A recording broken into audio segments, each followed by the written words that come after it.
अस्सलाम वालेकुम, मैं हूं ज़मीर हैदर। नाज़रीन, आपको मालूम है हमने पहली एक वीडियो की है जिसको पार्ट 1 का नाम दिया था कि इंडियन एक ड्रीम है और अब वो ड्रीम फुलफिल करना जा रहा है इंडिया और इज़राइल का बढ़ता हुआ अलायंस, जिसमें मिलिट्री कॉपरेशन है, इकोनॉमिक कॉपरेशन है और बाकी काफ़ी सारे जिसमें जियोपॉलिटिकल कॉपरेशन है, सिमेट्रिक वॉरफेयर जो है उसमें वो एक दूसरे के साथ ताउन कर रहे हैं और ये सारे चैलेंजेस बिल्ड हो रहे हैं पाकिस्तान के लिए। तो पहली वीडियो में हमने जो की थी वो बेसिकली मिलिट्री टेक्नोलॉजी के ऊपर कॉपरेशन था इंडिया और इजराइल का, और आज जो हम है उसमें हम स्ट्रैटेजिक जो अलायंस बन रहा है इंडिया और इजराइल का, उस पर बात करेंगे। जो हमने पहले मिलिट्री टेक्नोलॉजी का जो कॉपरेशन बढ़ रहा था इंडिया और इजराइल के दरमियान, उसमें हमने मिसाइल डिफेंस सिस्टम की भी बात की थी कि किस तरह इंडिया और इजराइल जो है एक दूसरे को कॉम्प्लीमेंट करेंगे। इजरायली टेक्नोलॉजी शिफ्ट होगी जिसमें आयरन डोम जैसी टेक्नोलॉजी भी वो इंडिया को देना चाह रहा है, और उसके साथ साथ फिर ड्रोन वॉरफेयर में लेटेस्ट मॉडर्न टेक्नोलॉजी वाले ड्रोन्स वो हैं। फिर साइबर वॉरफेयर में किस तरह इजराइल जो है वो इंडिया को कॉम्प्लीमेंट कर रहा है कि किस तरह उसकी इस एरिए में भी जो है वो उसकी इस्तेताद बढ़ाने की बात है। फिर इलेक्ट्रॉनिक वॉरफेयर में जिसमें वो जैमर्स और बाकी चीज़ें जो है वो इंडिया को देगा, और ये ताउन है। बेसिकली ये वही एक प्लान है जो इंडिया को 10 मई को शिकस्त के बाद एहसास हुआ कि उसको अपनी मिलिट्री इस्तेदाद बढ़ानी है, और इसी वजह से वो इजराइल के साथ एक ग्रैंड अलायंस में जा रहे हैं, जो कि मैंने आपको बताया कि कितने सारे एरियाज़ में है। और पहली वीडियो में हमने डिस्कस जो किया था वो मिलिट्री कॉपरेशन था बिटवीन इंडिया एंड इजराइल, और आज हम पार्ट 2 में इंशाल्लाह इसको कंप्लीट कर लेंगे, जिसमें आज जो बाकी हैं स्ट्रेटजिक अलायंसेस, इकोनॉमिक्स कॉपरेशन, फिर जियोपॉलिटिकल शिफ्ट्स यानी कि जोग्राफियाई तब्दीलियां जो कि हो सकती हैं, और उसके साथ एसिमेट्रिक वॉरफेयर चैलेंजेस जो कि इजराइल और इंडिया के दरमियान अगर ये इस एरिया में भी कॉपरेशन बढ़ता है तो वो ये कितने बड़े चैलेंजेस हैं पाकिस्तान के लिए। तो वो पार्ट 1 में हमने सिर्फ और सिर्फ मिलिट्री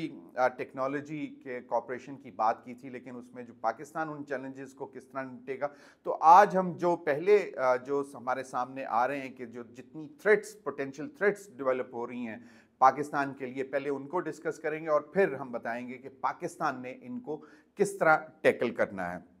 तो स्ट्रेटेजिक अलायंस में जो बेसिक है वो इसराइल और भारत का बढ़ता हुआ ताउन, जिन एरियाज़ में वो कॉपरेशन के लिए जा रहे हैं वो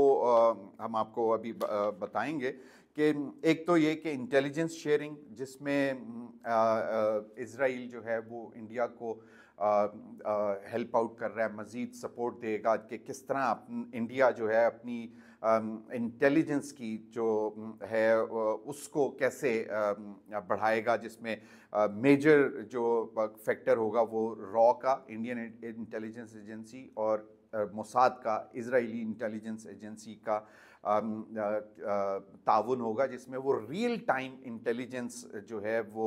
ले सकेंगे और इंडिया को प्रोवाइड करेंगे पाकिस्तान के ख़िलाफ़ इस्तेमाल करने के लिए, जिसमें वो पाकिस्तान की मिलिट्री कैपेबिलिटीज़ का पता लगाने की कोशिश करेंगे और वो इंडिया को बताएंगे डिप्लॉयमेंट्स, प्लान्स, और ये एक इंडिया को एक टेक्टिकल एज देने की कोशिश करेंगे, इंटेलिजेंस शेयरिंग। फिर दूसरा जॉइंट मिलिट्री एक्सरसाइजेज, ये भी एक स्ट्रेटेजिक अलायंस का इंडिया और इजराइल का पहले भी करते हैं वो जॉइंट मिलिट्री एक्सरसाइजेज, लेकिन अब ज़रा ये नेक्स्ट लेवल पे जाके करना चाह रहे हैं, जिससे इंडिया की जो कैपेबिलिटीज़ हैं वॉर के लिए वो उनको बढ़ाने में। फिर डिप्लोमेटिक आइसोलेशन, ये एक बड़ा इंपॉर्टेंट पॉइंट है कि इजराइल और इंडिया जो स्ट्रैटेजिक अलायंस में अब मज़ीद एक दूसरे को कॉपरेशन देने जा रहे हैं। उसमें वो बेसिकली इनका आइडिया ये है कि एक स्ट्रॉन्गर इंडिया इजराइल एक्सेस होगा, जो कि रीजनल अलायंसेस जिस तरह पाकिस्तान जहाँ पे स्ट्रॉन्ग है उसको ख़त्म करने के लिए और पाकिस्तान को आइसोलेट करने की वो कोशिश करेंगे, जिसमें अगर हम देखें कि जिस तरह इजराइल अपना अरब ममालिक में अपना असर व रसूख बढ़ा रहा है, और अब इतलात ये भी आ रही हैं कि सऊदी अरेबिया और सीरिया जो है वो इज़राइल को रिकग्नाइज़ करने जा रहा है, और गज़ा की जो स्ट्रिप है वो यूएई और मिस्र के हवाले की जा रही है कि वो उसको कंट्रोल करेंगे। तो ये एक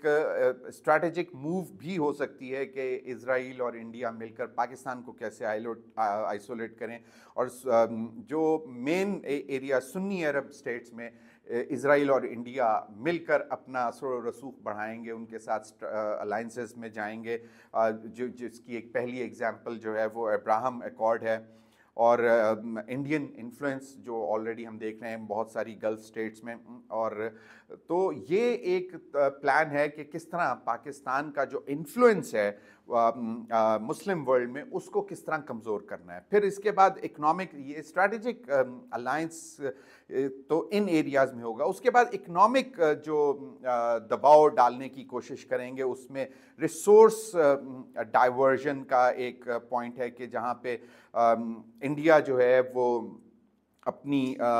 जो बेसिकली अपने बजट डिफेंस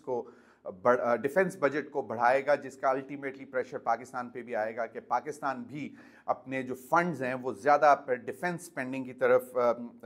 जो है उनको मोड़ेगा, और जिसकी वजह से पाकिस्तान का सोशल सेक्टर जो कि पहले ही काफ़ी जिसको पहले ही ज़्यादा फंड्स की ज़रूरत है, तो मज़ीद ये जो इंडियन और इजरायली अलायंस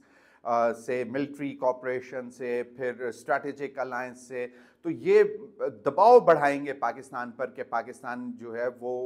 इस दबाव में आकर अपनी मिलिट्री स्पेंडिंग बढ़ाएगा, जिसकी वजह से उसके सोशल सेक्टर्स मज़ीद निगलेक्ट होंगे और पाकिस्तान कमज़ोर होगा, जिसमें हेल्थ है, एजुकेशन है, इंफ्रास्ट्रक्चर डेवलपमेंट है। तो ये एक ये भी इकनॉमिक स्ट्रेन यानी कि जो मुआशी दबाव इंडिया और इजराइल मिलकर पाकिस्तान पर डाल रहे हैं, उसका एक ये भी पॉइंट है। फिर टेक्नोलॉजिकली वो पाकिस्तान को कमज़ोर करना चाहेंगे, जिसमें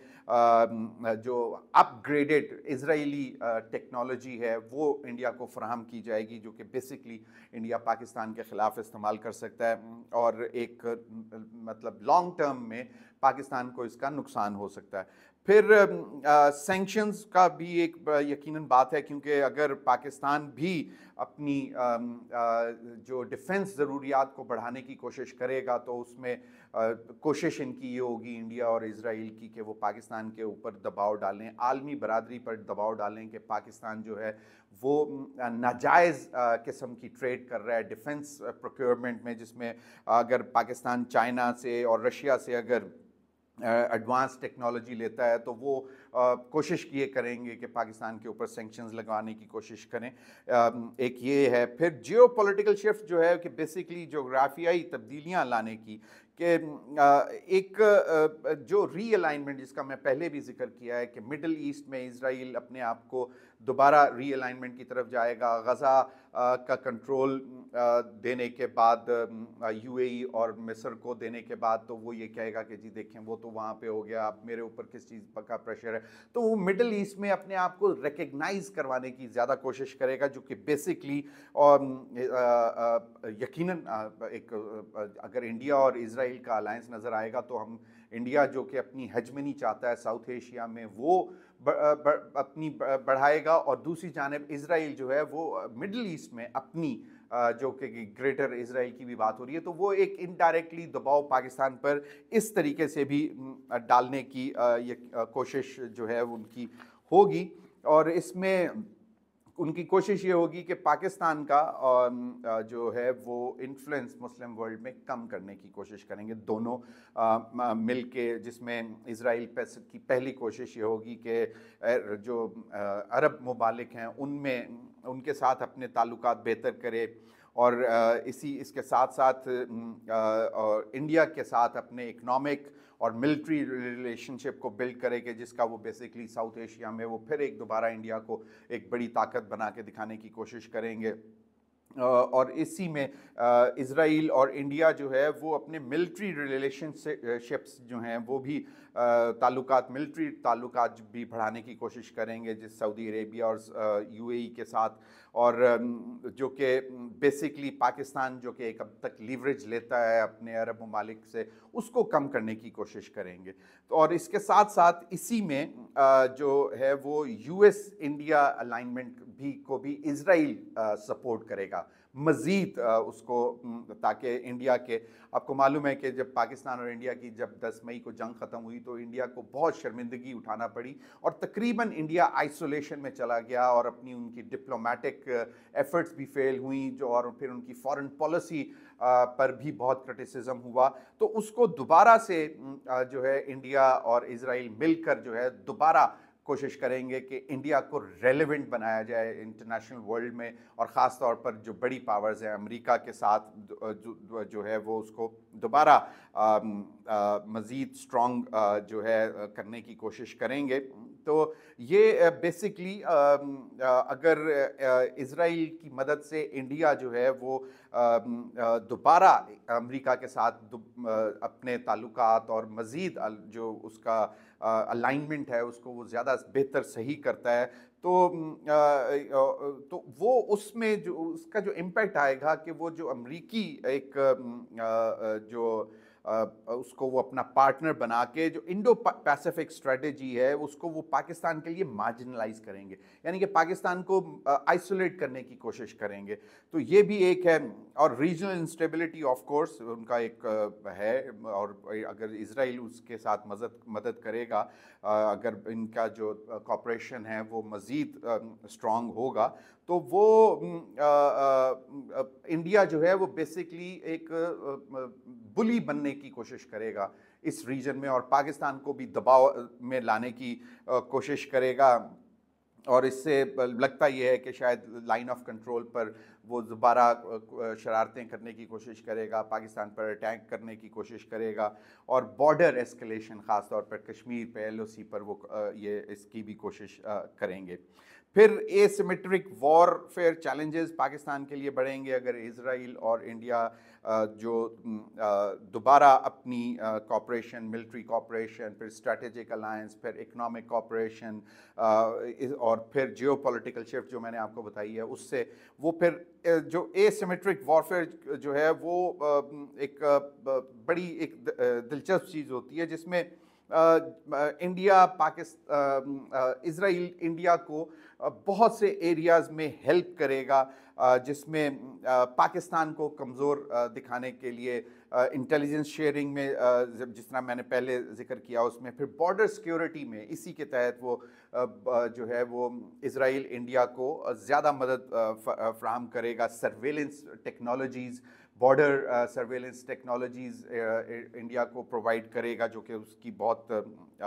वो समझते हैं कि वो बहुत ज़बरदस्त है। स्मार्ट फेंसेस और सेंसर्स लगाएंगे पाकिस्तान और इंडिया के बॉर्डर पर। तो ये एक लार्जर पिक्चर है जो कि इंडियन और इज़राइल नेक्सस और मज़ीद बढ़ते हुए कॉपरेशन जो एरियाज़ मैंने आपको बताए। लेकिन अब इसमें देखना ये है कि पाकिस्तान ने इन चैलेंजेस को कैसे जो है वो काउंटर करना है, वो एक बड़ी बात है, जिसमें पहले जो है कि पाकिस्तान को बेसिकली स्ट्रेटेजिक अपने अलायंसेस को मज़ीद जो है वो स्ट्रेंथन करना है, स्पेशली विद चाइना। और चाइना के साथ जिस तरह हमें पहले भी मालूम है कि मिलिट्री कॉपरेशन भी है, और पाकिस्तान और चाइना की दोस्ती जो है वो दुनिया ने देखी है, और हम तो ये क्लेम करते हैं कि चीन जो है वो पाकिस्तान का टाइम टेस्टेड फ्रेंड है और उसने हमेशा हमारी मदद की है। तो ये इसको मज़ीद जो है इंडियन इज़राइल का जो बढ़ता हुआ कॉपरेशन, बढ़ता हुआ नेक्सस, इसको अगर काउंटर करना है, इसको चेक करना है, तो फिर पाकिस्तान को बेसिकली अपने अलायंसेस जो हैं वो दोबारा उनको मज़ीद मजबूत करना पड़ेगा ना, चाइना के साथ और नई partnerships of course international world में वो भी बड़ी इम्पॉर्टेंट हैं, जिसमें नंबर 1 तो यकीनन रशिया भी है, उसके साथ भी आपको मज़ीद अलाइंस में अलाइनमेंट करनी पड़ेगी अपनी मुख्तलिफ एरियाज़ में कॉपरेशन बढ़ाने के लिए। चाइना के साथ जो मज़ीद आपको अपने ताल्लुकात मजबूत करने के लिए और बहुत से एरियाज़ हैं जिसमें मिलिट्री कॉपरेशन को भी ज़्यादा तेज़ी से आगे बढ़ाना होगा। JF-17 थंडर जैसे जो ऑलरेडी प्रोजेक्ट्स चल रहे हैं उनको ज़रा मज़ीद तेज़ करने की ज़रूरत होगी। ये सारा कॉन्टेक्स्ट उसमें है कि अगर जिस तरह इंडिया और इजराइल का अलायंस बढ़ रहा है हर एरिया में, मिलिट्री कॉपरेशन में, स्ट्रेटेजिक कॉपरेशन में, स्ट्रेटेजिक अलायंसेस चेंज करने में, तो वो उसको काउंटर करने के लिए फिर ये चाइना के साथ पाकिस्तान को जो है मिसाइल डिफेंस सिस्टम में अपनी इस्तेदाद बढ़ानी की ज़रूरत पड़ेगी, मज़ीद उसको करना है, ड्रोन्स टेक्नोलॉजी में, साइबर वॉरफेयर में, क्योंकि इंडिया और इजराइल अगर साइबर वॉरफेयर में अपना ताउन बढ़ाते हैं तो उसको काउंटर करने के लिए आपको चाइना के साथ जो है इस टेक्नोलॉजी में मज़ीद ताउन की ज़रूरत है और इसको मज़ीद मजबूत बनाने की ज़रूरत होगी और वो चाइना के ताउन से होगी, ताकि जो भी इंडिया की एडवांसमेंट्स वो कोशिश कर रहा है इजराइल के साथ मिलकर उसको काउंटर करने के लिए। फिर एक बड़ी इंपॉर्टेंट बात है CPEC के हवाले से कि CPEC जो है वो पाकिस्तान का एक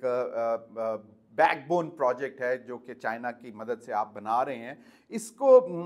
मज़ीद इसको बढ़ाना पड़ेगा और वो जो उसके लिए उसको क्यों बढ़ाने की ज़रूरत है, ताकि आपका मिलिट्री लॉजिस्टिक्स जो है वो जो है वो इजीली मूव कर सके और फिर इसी CPEC के साथ जो है ड्यूअल यूज़ इंफ्रास्ट्रक्चर डेवलप करना पड़ेगा, जिसमें आपको एयरफील्ड्स, एयरपोर्ट्स, पोर्ट्स और ये वेस्टर्न बॉर्डर पे भी आपको जहाँ जहाँ पे वेस्टर्न बॉर्डर्स करीब है CPEC के साथ, वहाँ पे आपको ये पैरेलल एक ड्यूअल इंफ्रास्ट्रक्चर जो है ड्यूअल पर्पस के लिए जो इस्तेमाल हो वो भी बनाना पड़ेगा। तो ये एक है। फिर आर्म्स प्रोक्योरमेंट जो है उसमें आपको चाइनीज़ के जो एडवांस सिस्टम्स हैं उनको प्रोक्योर करने की ज़रूरत होगी। आर्म्स प्रोक्योरमेंट के एरिया में Chinese HQ-9 air defence system, उसमें आपको जाना है, आपने उससे वो लेना है उसमें आपको, और फिर टाइप 054A फ्रिगेट्स जो हैं उनको उसकी इस्तेदाद भी बढ़ानी है ताकि डेटरेंस के लिए आपको जो भी अगर इंडियन एग्रेशन होती है तो उसको रोका जा सके। फिर आपको अपनी पार्टनरशिप्स ज़रा डाइवर्सिफाई करनी पड़ी हैं। चाइना के साथ तो है ही है, यकीनन है, लेकिन रशिया के एडवांस्ड वेपनरी सिस्टम्स को भी आपको लेना है और इसमें आपको जाने की ज़रूरत है। जिस तरह Su-35 जेट्स हैं या S-400 सिस्टम्स हैं उसके रेडार्स के, और टेक्निकल एक्सपर्टीज़ है। तो ये जो है ये अभी इससे फ़ायदा इसलिए उठाया जा सकता है क्योंकि अगर इंडिया और इजराइल का नेक्सस इन तमाम एरियाज़ में बढ़ रहा है तो आपको ये इसकी लीवरेज लेते हुए, इस टाइम को यूज़ करते हुए रशिया के साथ जो है आपको इसमें आगे बढ़ने की ज़रूरत है, क्योंकि इंडिया और रशिया का भी इस वक्त ज़रा ताल्लुकात जो हैं वो सर्द मोरी में हैं। तो ये आपके पास एक बेहतर टाइम है पाकिस्तान के पास कि वो रशिया के साथ अपने जो पार्टनरशिप है उसको डाइवर्सिफाई करे और डिफरेंट एरियाज़ में लेके जाए। फिर टर्की के साथ भी आपको अपने मज़ीद जो डिफेंस टाइज़ हैं उनको मज़ीद मुस्तहकम करने की ज़रूरत है, और जिसमें cost effective drones, Turkish technology बहुत एडवांस है इसमें, उसमें आपको उसके साथ जाना है, और ताकि जो इंडिया इजराइल अलाइनमेंट है इस एरिया में, जिस तरह में हमने पहले भी बताया है कि वो ड्रोन्स और UAVs में जो इजरायली टेक्नोलॉजी है वो इंडिया शिफ्ट हो रही है, तो हमें टर्किश की जो टेक्नोलॉजी है उसको साथ लेके आना चाहिए। डिप्लोमेटिक एफर्ट्स में जिस तरह हमने पहले कहा कि आपको अब वो इंडिया और इजराइल कोशिश करेंगे पाकिस्तान को आइसोलेट करने की, तो उसमें बेसिकली आपको इंटरनेशनल फोरम्स पे जो है वो इस इंडियन इजराइल अलायंस जो है उसको एक्सपोज करने की ज़रूरत है, उनको दुनिया को बताने की ज़रूरत है कि ये इतनी ज़्यादा मिलिट्री स्पेंडिंग इंडिया क्यों कर रहा है इजराइल के साथ मिलकर, और इजरायली टेक्नोलॉजी क्यों ले रहा है। और वो ऑब्वियसली बिकॉज के वो चाहता है कि एक तो ये कि साउथ एशिया में अपनी जो है वो ताकत मेंटेन कर रख सके और इस खत्ते का, साउथ एशिया का, वो बुली बनकर बैठा रहे। तो ये इन चीज़ों को मुख्तलिफ फोरम्स पे जाकर एक्सपोज करने की ज़रूरत है, क्योंकि इससे साउथ एशिया को डिस्टेबलाइज करने की कोशिश कर रहा है इंडिया। क्योंकि अगर वो ज़्यादा एडवांसमेंट्स में जा रहा है तो उसकी रीज़न क्या है, वो यकीनन यही चाहता है कि इस खत्ते में वो डिस्टेबलाइजेशन करे और उसके बाद फिर अपनी ताकत से अपना कंट्रोल जो है वो इस खत्ते के ऊपर लेकर आए। तो ये एक है। पाकिस्तान को ओआईसी के फोरम, जो ऑर्गेनाइजेशन ऑफ इस्लामिक कॉपरेशन है, उसके ऊपर बहुत एग्रेसिवली काम करना चाहिए, ताकि मुस्लिम वर्ल्ड जो है वो इजराइल और इंडियन इन्फ्लुएंस में आके उनके साथ पार्टनरशिप्स में ना जाए। तो ये एक बड़ी इम्पॉर्टेंट बात है। और अगर ऐसा होता है कि जो अगर ये इस पार्टनरशिप के ख़िलाफ़ हम ओआईसी को अगर अभी से मतलब तैयार करना शुरू कर देते हैं कि जी इंडिया और इजराइल जो है वो ये पार्टनरशिप करना चाह रहा है और कर भी रहा है और इससे ये नुकसानात हो सकते हैं, तो ओआईसी वर्ल्ड को आपको ऑन बोर्ड लेना पड़ेगा। जो ऑर्गेनाइजेशन ऑफ इस्लामिक कंट्रीज़ है उसमें इस बात को उठाना पड़ेगा और उनको बताना पड़ेगा कि अगर ये नहीं रुकती, यहाँ पे ये कंटेन नहीं होती, तो ये रीजनल पीस के लिए प्रॉब्लम हो सकती है। फिर रीजनल कोalitions में जाना पड़ेगा। साउथ एशियन कंट्रीज़ में आपको जो जिसमें नेपाल, श्रीलंका, बांग्लादेश और दीगर ममालिक हैं, इनके साथ आपको बेहतर और मज़ीद ज़्यादा जो है वो ताल्लुकात बढ़ाने की ज़रूरत है, अगर आपने इंडियन इजराइल नेक्सस को काउंटर करना है, ताकि ये भी आपके साथ एक आवाज़ बने और इंटरनेशनल वर्ल्ड को बताया जा सके। और फिर और पहले भी मैं कह चुका हूँ कि गल्फ़ स्टेट्स में आपको अपना जो ताल्लुकात हैं उनको मज़ीद मुस्तहकम करने की ज़रूरत पड़ेगी। बहुत अच्छे हैं, लेकिन vis-a-vis this particular threat, Indian Israel nexus जो अब मज़ीद स्ट्रॉन्ग होने जा रहा है, उसके पर्सपेक्टिव में इसको इस गल्फ़ स्टेट्स के साथ, स्पेशली सऊदी अरेबिया और यूएई के साथ जो है आपने ज़्यादा अग्रेसिवली जाना है ताल्लुकात बेहतर करने के लिए और मज़ीद ताल्लुकात को मुस्तहकम करने की ज़रूरत है। फिर काउंटर नैरेटिव जो है वो बड़ा इंपॉर्टेंट है कि इंडिया का जो मिलिटराइजेशन का जो प्लान है उसको हाईलाइट करना है इंटरनेशनली डिप्लोमेसी से, कि जी वो बेसिकली उसके पीछे अज़ाइम क्या हैं, जो उसके नेफेरियस डिज़ाइंस हैं to go into alliance with Israel and then destabilise the South Asian region और स्पेशली पाकिस्तान के साथ मज़ीद हालात ख़राब करने के लिए। और इसके लिए आपको बेसिकली जो नैरेटिव बनाना है इंडियन इजराइल का जो नेक्सस है उसको काउंटर करने के लिए जो नैरेटिव है वो आपको एग्रेसिवली यूरोपियन कंट्रीज़ में, अफ्रीका और एशिया में जो है वो उसको दिखाना है लोगों को, उनको बताना है। मिलिट्री मॉडर्नाइजेशन एक बहुत बड़ा सब्जेक्ट है। उसमें जितनी भी एरियाज़ में इंडिया और इजराइल कॉपरेशन में जा रहा है, पैरेलल उन्हीं एरियाज़ में पाकिस्तान को अपनी इस्तेदाद बढ़ाने की ज़रूरत पड़ेगी। मिसाइल डेवलपमेंट है, जिसमें ऑफ कोर्स आपको अपने बैलिस्टिक और क्रूज़ मिसाइल प्रोग्राम को ज़्यादा मजबूत और बढ़ाना है। फिर हाइपरसोनिक मिसाइल्स जो हैं वो भी, उनको भी मतलब आपको उस तरफ भी जाना पड़ेगा, वो भी तैयार करने पड़ेंगे, क्योंकि आपको अगर इंडियन मिसाइल डिफेंस सिस्टम तोड़ना है तो आपको ये हाइपरसोनिक मिसाइल्स चाहिए होंगे। अगर वो आयरन डोम लेता है तो उसके लिए आपको इस किस्म के मिसाइल्स जो कैपेबिलिटीज़ हैं, मिसाइल कैपेबिलिटीज़ बढ़ाने की ज़रूरत पड़ेगी। साइबर में यकीनन साइबर एरिया में भी आपको अपनी इस्तेदाद बढ़ानी पड़ेगी। जो बेसिकली जो इंडिया की तरफ से अगर साइबर अटैक्स होंगे तो उनको कैसे रोकना है, वो यकीनन आपको अपनी इस्तेदाद इसमें भी, साइबर वॉरफेयर में भी बढ़ानी पड़ेगी, जिससे आपको अपने डिफेंस सिस्टम्स को भी प्रोटेक्ट करना है। तो ये और इंडिया के मिलिट्री नेटवर्क्स को अगर आपने टारगेट करना है तो आपको ये साइबर अपनी कैपेबिलिटीज़ जो हैं उनको बढ़ाना पड़ेगा। नेवल डेटरेंस ऑफ कोर्स आपको अपनी नेवी को भी मज़ीद मजबूत करना पड़ेगा, जिसमें आपको चाइना के साथ, रशिया के साथ इस एरिया में भी ताउन बढ़ाने की ज़रूरत होगी। और जो ऑलरेडी कन्वेंशनल है हमारे एयर सिस्टम्स, उनको मज़ीद एडवांसमेंट की तरफ लेके जाना है, उसमें आपको इन्वेस्ट करना की ज़रूरत पड़ेगी, ताकि इंडियन ड्रोन्स टेक्नोलॉजी और दीगर जो कि इंडिया के ड्रोन्स हैं और एयरक्राफ्ट्स हैं उनके काउंटर करने के लिए आपको ये अपग्रेडेशन में जाना पड़ेगा। सबसे इम्पॉर्टेंट बात जो है वो बेसिकली ये है कि सेल्फ रिलायंस, आपको अपने डिफेंस इंडस्ट्रीज़ को, और पाकिस्तान जिस तरह पाकिस्तान एयरोनॉटिकल कॉम्प्लेक्स है या बाकी जो हम डिफेंस प्रोडक्शन करते हैं